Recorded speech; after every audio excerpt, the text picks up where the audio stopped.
একটা প্রবাদ আছে কি জানেন, যে রাধে এসে চুলও বাঁধে। আমি যখন কাজ করি তখন হচ্ছে কাজের বিটি রহিমা, আর যখন একটু সাজগোজে থাকি তখন খুব পরিপাটি। তো হ্যালো এভরিওয়ান, আসসালামু আলাইকুম, কেমন আছেন সবাই? আশা করছি সবাই খুব ভালো আছেন, আর আলহামদুলিল্লাহ আমিও ভালো আছি। তো এই তো এখন হচ্ছে বাজে প্রায় 11টা, আর এখন আমি দুপুরের রান্না স্টার্ট করছি। আসলে সকালবেলা মেয়েকে নিয়ে এতই ব্যস্ত থাকি যে ওকে পড়া রেডি করে স্কুলে রেডি করে দেওয়া পর্যন্ত আমি বেশি একটা টাইম পাই না। তো বেশিরভাগ সময় 10টা সাড়ে 10টা থেকে আমার ব্লগটা শুরু হয়। তো আজকে হচ্ছে 11টা বাজে, এখন আমি আমার ব্লগটা স্টার্ট করছি।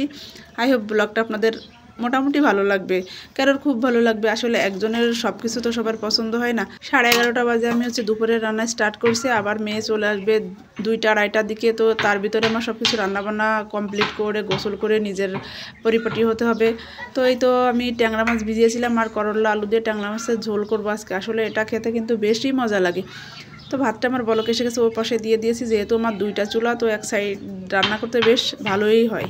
পাশে হচ্ছে কে যেন কি কাটাকাটি করছে, ঠকঠক শব্দ হচ্ছে, প্লিজ সবাই একটু ইগনোর করবেন আর ক্ষমা সুন্দর দৃষ্টিতে দেখবেন। আমার মা বলছিলেন যে কড়াইতে, নতুন কড়াইতে মাছ ভাজি করলে নাকি লেগে যাবে। আমি বললাম দেখি একটু ট্রাই করে, তো দেখি।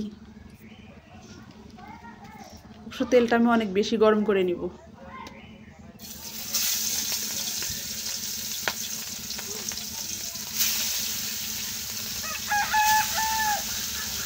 রান্না করার জন্য মাছটা অনেক বেশি আমি ভাজি করি না, হালকা হালকা ভাজি করি। আর বেশি ভাজি করলে আমার মনে হয় ওটার ভিতরে কিছু যায় না, তার জন্য হালকা ভাজি করে নিই আমি।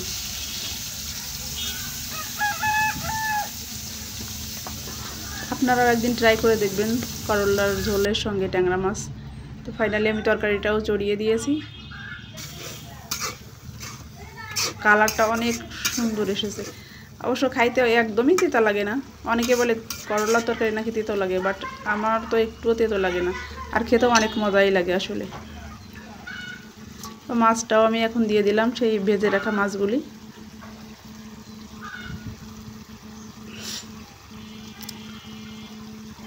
আর ঝোলটা আমি একেবারে মাখা মাখা রাখবো, খুব বেশি রাখবো না। মাখা মাখা ঝোল রাখলে আসলে ভালো ভালো লাগে। দেখেন কতটা সুন্দর দেখা যাচ্ছে, মনে হচ্ছে এখনই খেয়ে নিই। তো যাই হোক, রান্নাবান্না খাওয়া দাওয়া শেষে বিকালবেলা একটু ড্রেস আপ করছিলাম, মোটামুটি একটু সাজগোজ করছিলাম। আর ছাদে এসে একটু ভিডিও করলাম, আপনাদের সঙ্গে শেয়ার করব।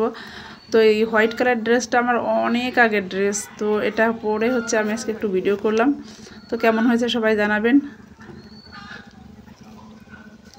এটা হচ্ছে আমার শখের ছাদ, শখের বাড়ি, যাই বলেন, এখানে আসলে আমার মনে অন্যরকম একটা শান্তি লাগে। তাই তো আজকের ব্লগটা আমার এই পর্যন্তই থাকছে। সবাই ভালো থাকবেন, সুস্থ থাকবেন, আর সবাই নিজে নিজের যত্ন নেবেন। আল্লাহ হাফেজ, টাটা অ্যান্ড টেক কেয়ার। আর সবাইকে সাপোর্ট করবেন। বাই।